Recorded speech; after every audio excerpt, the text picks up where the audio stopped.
making progress, are we? And in such a hurry to find us, to find me. They will join my legion, and with their ships, I will bring this hell to Earth.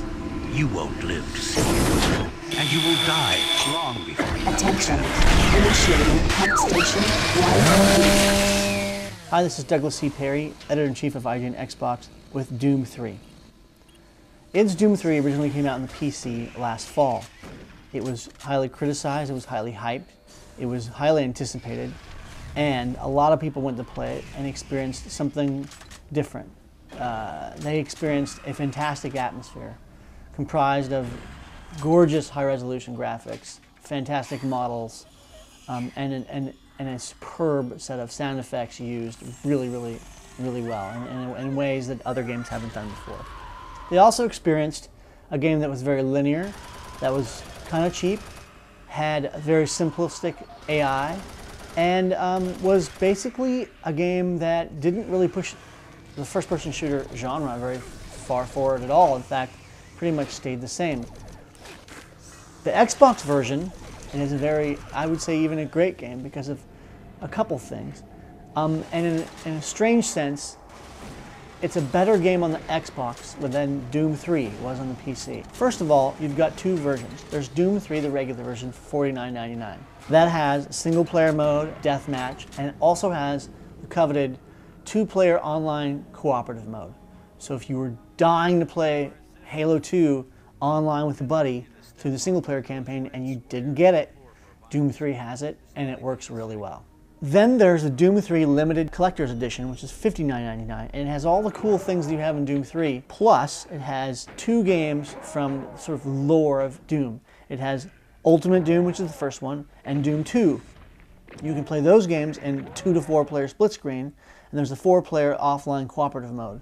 Plus there are interviews with id, there's a G4 icons feature, and there's concept art. So what about this Doom 3? Well, I gotta tell you, on the Xbox it looks fantastic. It is a gorgeous looking game. It's not nearly as good looking as the PC version, but as Xbox games go, it's fantastic. It's technically excellent.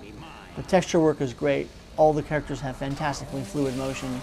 There's an excellent sense of lighting. The lights are flickering on and off. You have to use a flashlight, which is sort of cumbersome because you can't use it at the same time as your gun, but yet it creates an incredible atmosphere of fright, anticipation, and tension, and you're always wondering if someone's going to creep out from the shadows behind you and slash at you. And it's probably one of the best ports or conversions I've ever seen.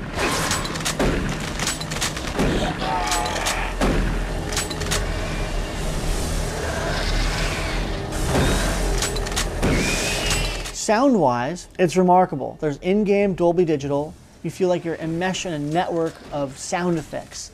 There's hisses and screeching and bellowing, and it creates such a fantastic sort of scenario, a landscape of sound, that you've got to play this game with 5.1 or with headphones on, because the sound is one of the best in any game. If Swan gets his hands on it, I don't know what he'll do. Absolutely fantastic.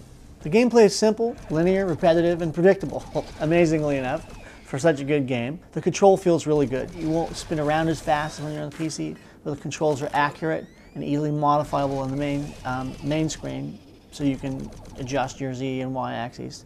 Now, on to the multiplayer. What you really want to know is, what's the co-op like? Well, the co-op's awesome. They've taken about 20 of the 40-ish levels from the single-player game. A lot of the levels are streamlined, too, so you'll find that when you're playing this, there's a lot of stuff missing. They're a little more empty, but the result is fantastic. There's more demons, there's more enemies, the game's a little faster. It's just a great experience. The two big bummers about this online cooperative play are respawning and slowdown.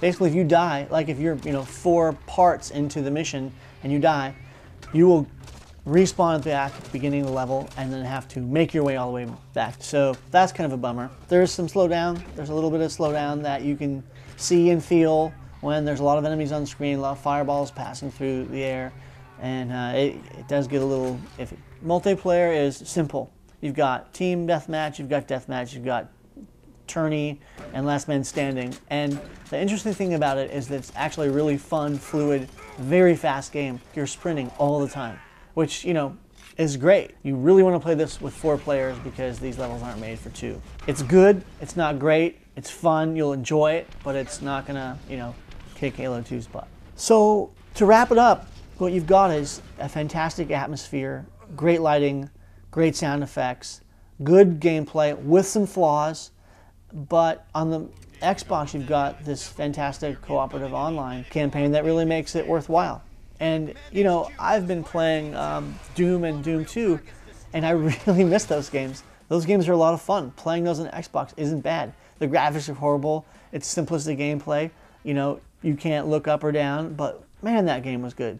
Doom 3 on Xbox was a 9.3. It's a very good score.